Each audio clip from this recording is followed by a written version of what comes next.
And the TV's going really well too, and I bought a sound system as well to go with it, because I got diddled on the one through Dick Smith previous year that it was a Sony system, but I reckon it was a dodgy Sony system, and they just wouldn't come to the party of getting the warranty done. So I say stay clear of Dick Smith if you're buying electronics online.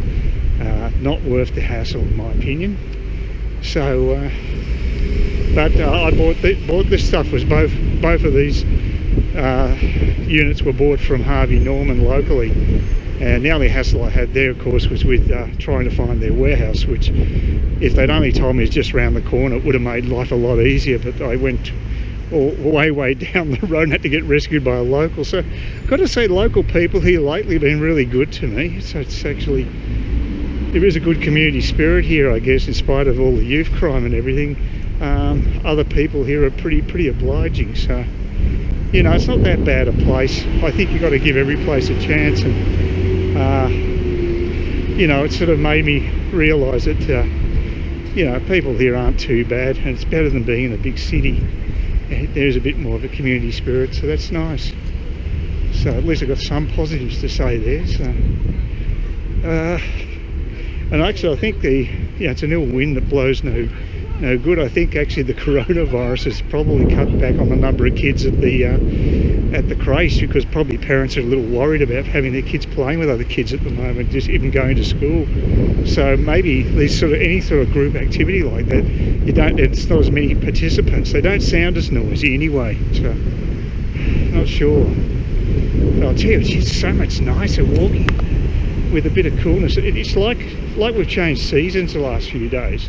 It's that dramatic. It's so much cooler. It's warm, but it's nowhere near as hot as it was. And I think the humidity's been cut down a bit. And of course there's a breeze as well. You can see how low the clouds are at the moment. So yeah, quite pleasant. So so I went on a spending binge there, which is actually something I've been contemplating doing for some time. I've just been putting it off. And the other spending binge I've had this week is caused by the way the economy's sort of tanking and the share market's taking a battering.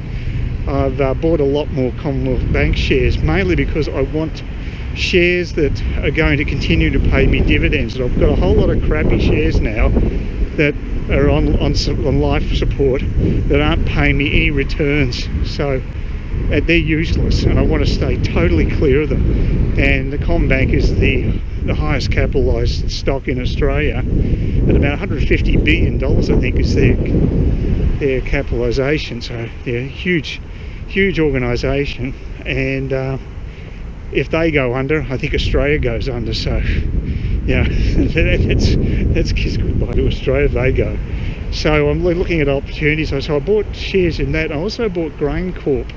I bought 2 lots of those, and they've hit historical lows down to $7.20. I got the last ones today, and prior to that, 2 days before, I got it for $7.40. Both very low prices, and they do pay dividends. Not great dividends. I'll probably be more for a capital gain for that one, but in the meantime they will pay some sort of return, and of course it'll be better than bank interest, and that's the whole point of this. So, and everybody's got to eat, so I reckon Grain Corp is a good investment. It's a safe investment, and it may not be the most lucrative investment, but it's pretty good. I was tempted to go with Commonwealth Serum Laboratories or Cochlear. Cochlear actually paid their dividends. They took a battering the last couple of days too, and they're real quality stocks, high-tech stocks that I could have bought for $90 a share. When I was first up here in 2015, when I was first buying shares, I could have got them for 90, and I did buy them for 90, and I sold them for some cheap trade profit, and it's just a stupid move because they've just gone gangbusters the last few years. They didn't do much a year after, but for years after that, oh shit, they've gone gangbusters. I hate this bloody crossing. So I bought those, and the other one I bought, which I haven't owned, I've owned all these shares before this new package I bought. So I got back into Grain Corp, who I've done well out of. I've made good capital gain profits on those too. But the other one is Worley. which is I thought they used to mainly do consulting on the oil industry, but they've expanded into other areas, and their price went down to $8.50 today, which is very, very low compared to what they have been. And they've been doing well as a company, and they're a global organisation, so they're going to be affected by Corona, sure, but this Corona thing could be almost past its peak in China already, which means that we might have another month or so of crap to put up with overseas here in Australia and elsewhere. But after that, hopefully we'll find it declines. There's no guarantees, but I'm an optimist. I think hopefully we're over the worst of it, and if you miss out on opportunities like that in the stock market, you won't get them back for a long time. It takes sort of global jitters to really knock about the prices on blue chip stocks, and that's the time to buy them.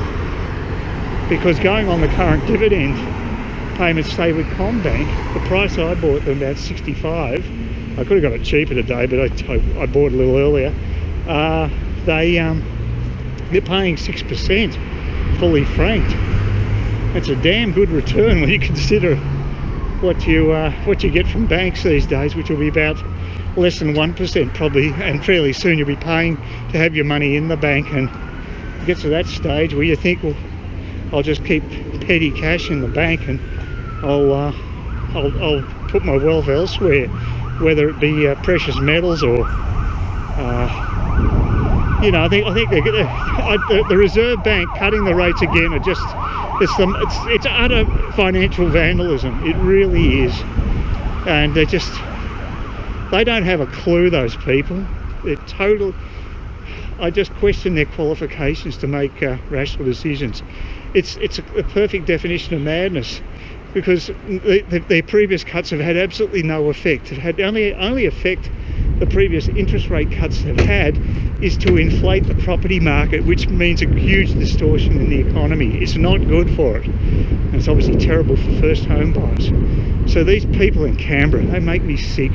They just got no idea. The RBA used to be a very good organisation. It's just now been totally corrupted, like a lot of the public service these days. I think it needs a total clean out, but I don't think there's any chance in the hell that a wimpy Morrison government's going to do it. They just don't have the guts to make tough decisions like that.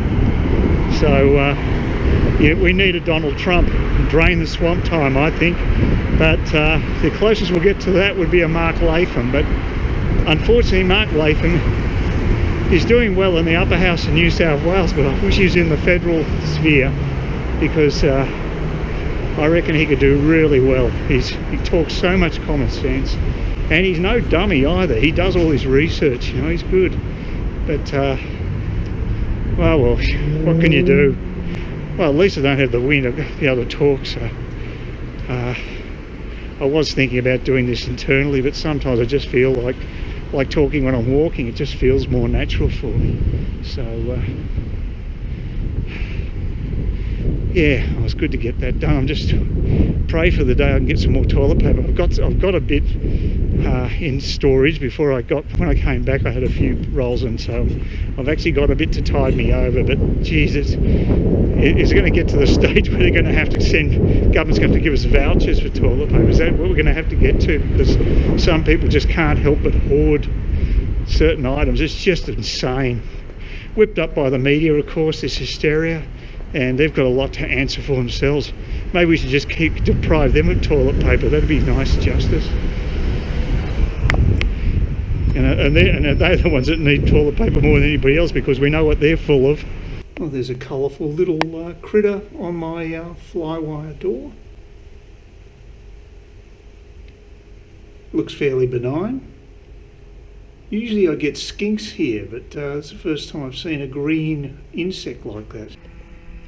Yeah, it's actually a sunny day. It's been a while. We've had a lot of overcast weather, but yep, looking pretty good. Still a bit of a breeze, but can't do much about that, of course.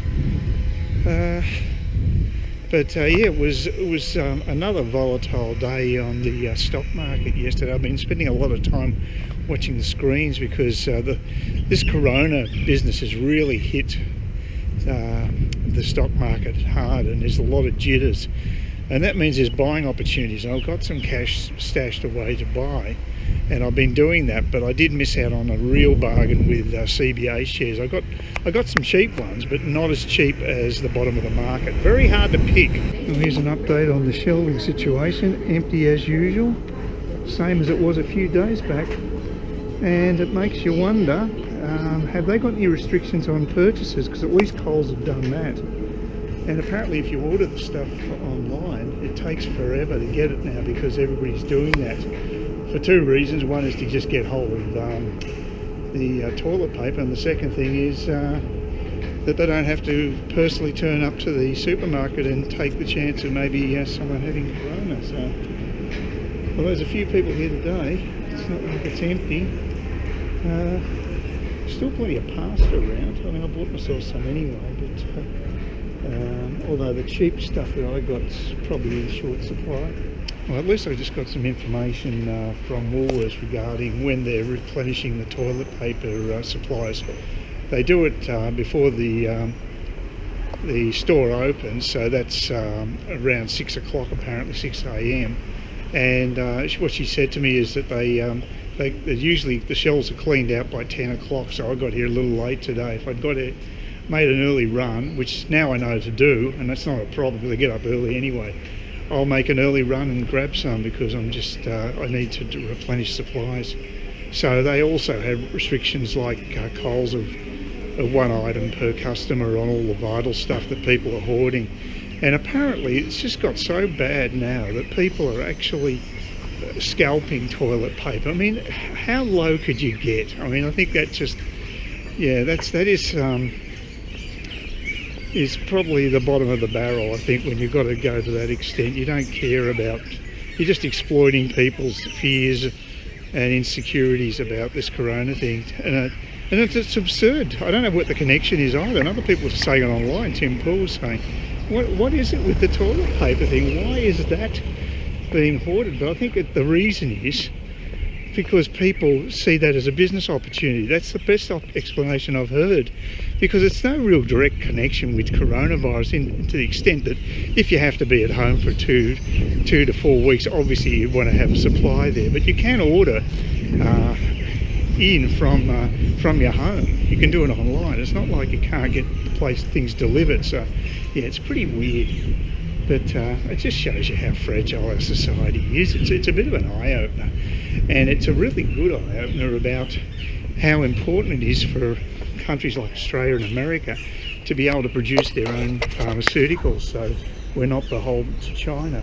I mean, I wouldn't trust them as far as I could throw them, to be quite frank. The Chinese government is not to be trusted at all, and I think it's time we took a stand and started to produce for our own country.